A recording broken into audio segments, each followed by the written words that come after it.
we don't have a head of broccoli, you can buy pre-cut ones. I would rewash them even though they say they've been washed. You're gonna pour them into the colander. This is the colander. So you have the broccoli in here. We're gonna go to the sink. Okay, we're gonna rinse them in here thoroughly. Shake out the extra water. Pour them in. Then you're gonna take the water, pour it on top of that. Put this in the sink. You're gonna grab a ceramic plate on top so it's covering the whole bowl. Broccoli with the lid on top in the microwave for 3 minutes and let's start.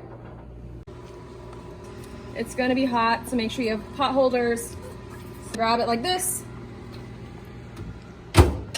Place that on the middle part of your oven where it's flatter.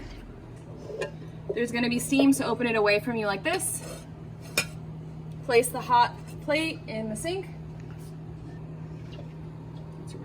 Tongs, you're gonna place it on a clean plate.